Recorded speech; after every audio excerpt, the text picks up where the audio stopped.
बड़ी अजीबोगरीब घटना से आज मैं आपको रूबरू कराऊंगा। एक पति की दर्द भरी कहानी है जिसे वो अपने शब्दों में बयां कर रहा है। वो बहुत ही लाचार और बेबस है। 8वीं पास पत्नी को पढ़ाया लिखाया, नौकरी लगते ही उस पत्नी को हो गया दूसरे से प्यार। अब उसका कहना है कि जो मेरा पति है वो गरीब है और मैं उसके साथ नहीं रहना चाहती हूँ। और यही नहीं, उसका कहना ये भी है कि उसके साथ खड़ा होने में मुझको शर्म आती है। बड़ी ही चौंकाने वाली ये खबर जो आई है, इसको जानकर, जिसको सुनकर आप भी शन्न रह जाएंगे। तो आशा नहीं, उम्मीद करते हैं कि आप सभी लोग अच्छे होंगे और अपने परिवार का ध्यान रख रहे होंगे। आयुष यात्रा क्राइम चैनल में आप सभी लोगों का स्वागत करते हैं और आपसे गुजारिश है कि अब तक अगर इस चैनल को सब्सक्राइब, लाइक, शेयर, कमेंट नहीं किए हैं तो कर लीजिए, ताकि वीडियो का नोटिफिकेशन आपको पहले मिलता रहे।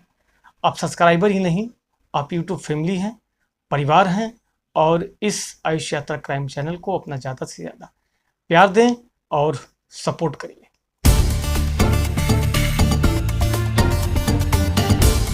चलिए जानते हैं आज इस पूरी कहानी के बारे में, जो बेहद शर्मसार कर देने वाली है। जो कहानी जो आई है, ये पूरा मामला आगरा का है, जहां एक पति ने रात दिन एक करके और पसीना बहाकर मजदूरी करके अपनी पत्नी को पढ़ाया लिखाया और नर्स बनाया। वही पत्नी ने नौकरी लगने के कुछ दिनों के बाद ही पत्नी के उसके तेवर बदल जाते हैं, उसके हाव भाव बदल जाते हैं। वे अब अपने पति के साथ रहने से इनकार करने लगती है और अपने बच्चों को लेकर वे दूसरी जगह किराए के मकान में रहने के लिए चली जाती है। ये मामला बढ़ते बढ़ते इतना ज़्यादा बढ़ गया कि अब ये मामला पुलिस के पास पहुंच गया है। पति ने इस बात की शिकायत की है पुलिस से, कि आरोप लगाते हुए उसने कहा पुलिस से जाकर कि मैं दिन रात मेहनत करके अपनी पत्नी का जो सपना था उसको पूरा करने के लिए मैंने शिद्दत के साथ मजदूरी की, काम किया और उस पैसे से अपनी पत्नी को पढ़ाया लिखाया, और वो पत्नी आज मेरे साथ नहीं रहना चाहती है। वह कहती है कि मेरी पत्नी का कहने का वजह है कि मैं गरीब हूँ, और इस बात को कहकर वह मेरे साथ रहने से इनकार कर रही है। पति राजमिस्त्री का काम करता था और उसकी शादी साल 2008 में 8वीं पास महिला से हुई थी। शादी के बाद पति को पता चला कि पत्नी आगे पढ़ना लिखना चाहती है, उसका सपना है, वह जिंदगी में कुछ अपने बनना चाहती है। और इसी बात को सुनकर और पति समझकर पत्नी के कहने पर पति ने मेहनत करके उसे नर्स का कोर्स करवाया। नर्स का कोर्स करने के बाद पत्नी को नौकरी आगरा के ही एक निजी अस्पताल में मिल जाती है। जैसे ही पत्नी को आगरा के एक निजी अस्पताल में नौकरी मिल जाती है, नौकरी लगने के कुछ दिनों तक तो सब कुछ ठीक ठाक चलता रहा, सही चल रहा था, लेकिन अचानक उनकी ज़िंदगी में एक मोड़ आ जाता है। पत्नी जहां नौकरी करती थी वहां उसकी दोस्ती एक लड़के से हो जाती है। वो लड़का घर भी आने जाने लगता है और घंटों घंटों वह फ़ोन पर बात करता था। जब अपनी पत्नी का रवैया देखकर पति ने अपनी पत्नी को समझाने की कोशिश की या टोकना शुरू किया कि तुम किससे बात कर रही हो इतना देरी देरी तक।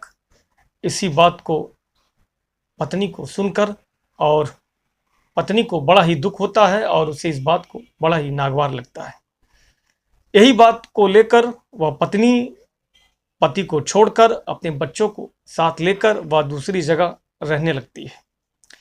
पति को ये बात बहुत नागवार गुजरती है और इस बात की शिकायत लेकर पति को ये बात बहुत ही नागवार लगती है और पत्नी का घर से चले जाना। पत्नी की इस हरकतों की वजह से पति दिन पे दिन वह परेशान होता चला जा रहा था। पति बहुत परेशान था पत्नी को घर से जाने के बाद। पति सोच रहा था कि आखिर ऐसा क्यों मेरे साथ हो रहा है, ऐसा मैंने कौन सा गुनाह कर दिया। यह बात पति को घर की जा रही थी। वे जब उसको कोई रास्ता दिखाई नहीं देता है, पति जब हैरान और परेशान हो जाता है तो वो इस बात की शिकायत लेकर वह थाने पहुंचता है। थाने पहुंचने के बाद वह अपनी बातों को पुलिस के द्वारा थाने में दर्ज करवाता है। वहां जाकर उसने अपनी पत्नी के खिलाफ शिकायत की और सारी चीज़ें पुलिस को बयां की कि मेरी पत्नी अब मेरे साथ नहीं रहना चाहती है। उसके सारे सपने पूरे किए मैंने और एक राजमिस्त्री का काम करता हूँ, गरीब इंसान हूँ, लेकिन बड़ी शिद्दत और मेहनत के साथ मैंने अपनी पत्नी को पढ़ाया लिखाया और उसको उस योग्य और काबिल बनाया। लेकिन आज पत्नी अब मुझे मेरे गरीब होने पर वह मुझको छोड़ना चाहती है।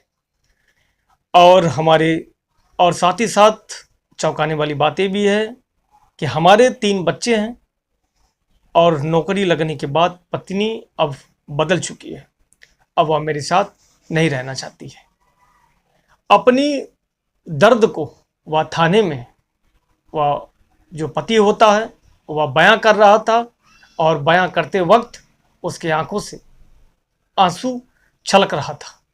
वह अपनी पूरी बेबसी को वह थाने में बता रहा था थानेदार को कि मेरे साथ ऐसा ऐसा मेरी पत्नी के द्वारा किया जा रहा है, जिससे मैं बहुत परेशान हूं और बहुत ही लाचार हूं। इस शख्स की सारी बातें सुनने के बाद पुलिस ने उसकी पत्नी को बुलाकर इन दोनों को परिवार परामर्श केंद्र में काउंसलिंग के लिए भेज दिया गया है। परिवार परामर्श केंद्र के काउंसलर ने दोनों पक्षों को सुना, ध्यानपूर्वक सुनने के बाद और फिर इन्हें समझाने की कोशिश भी की, जिसके बाद इन दोनों को अब अगली तारीख दे दी गई है और उम्मीद जताई जा रही है कि दोनों में सहमति बन जाएगी।